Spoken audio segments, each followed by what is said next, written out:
A couple options here. All right, I'm going to use some cherry mix for this. I'll put it on this piece of paper so you guys can see everything I'm doing. Now the first thing I can tell you is this is one way to do it, okay, is to put it on a tray. Some people have a smoking tray they'll use, or you can use a magazine, whatever, and then just do it this way, and then take your pinches and pack it.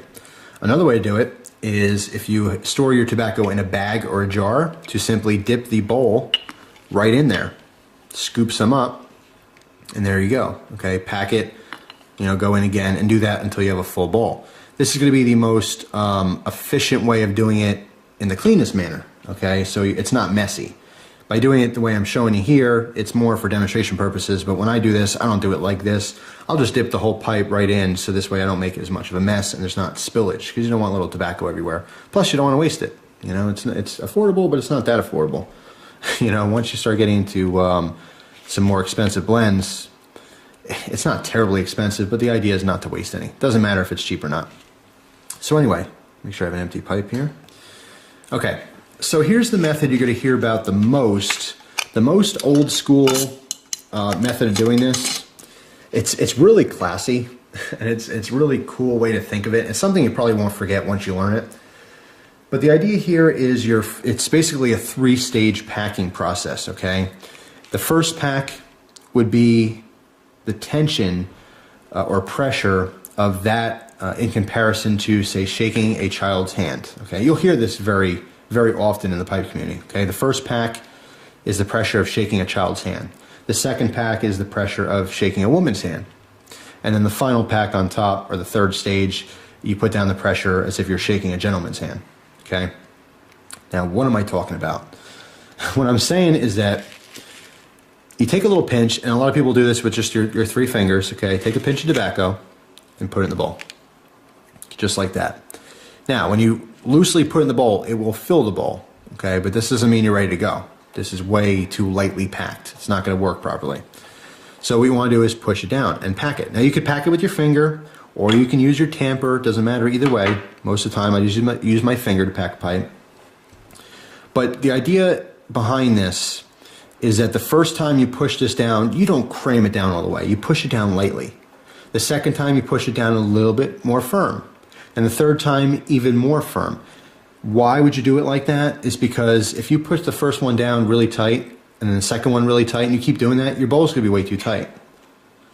If you put the first one in lightly and then the second one a little bit harder, what you're doing is as you're compressing the second layer, that first layer is just starting to compress. So by the time the third layer is compressed, all the tobacco from the bottom of the bowl to the top of the bowl is evenly packed. Okay, so if you have an evenly packed bowl, there's no spaces of air, there's no air pockets, it's not going to go out as easily. It will be very consistent, and you'll have that ember in contact with the tobacco all the way down the bowl. Okay, so it will not go out on you.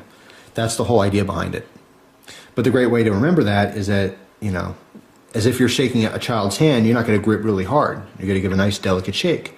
For a woman, it may not be as light as a child's shake, but it's definitely not going to be a big, hearty, manly shake either. So the very classy way to remember that, and it is such a distinctive mini story, really, that it is hard to forget, and that's something I'll never forget. But the first pack, like I said, loosely drop it in there, pack it down as if you're shaking a child's hand. The second one, you pack it down a little bit firmer as if you're shaking a woman's hand. And then the final one, you pack down the firmest of the 3, but not really cramming it anywhere, but you pack it down as if you're shaking a man's hand, okay? Now, once you get to your last pack, what I do is I turn it over, give it a couple little taps here. All right, so any loose tobacco falls out. Anything that does not fall out means it's kind of entangled in the inside of the pipe.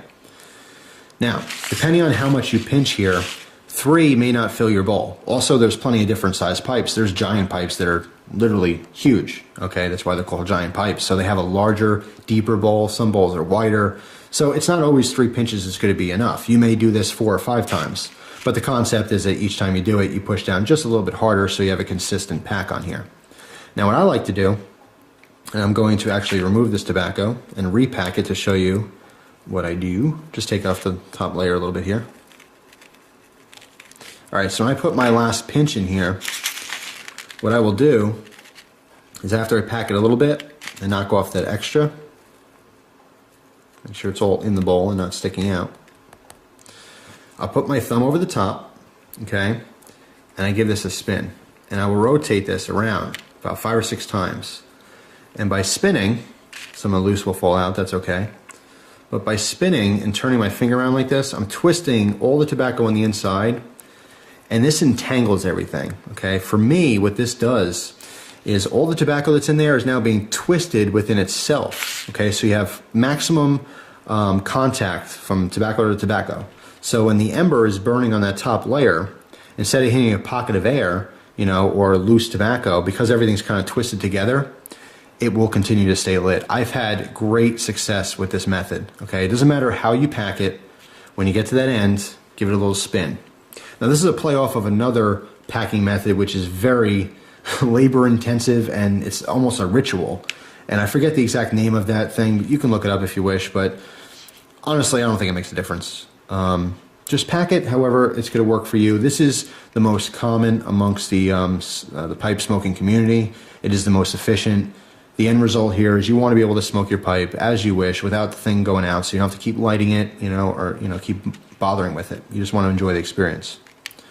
So anyway, it's a simple thing, but it's not as simple as just throwing it in there. All right, so if you can remember those 3 little things, you'll be fine. That's how you pack a pipe. So that's all, guys. Thank you very much for watching. I appreciate it, and I hope you enjoy the rest of your day. Take care.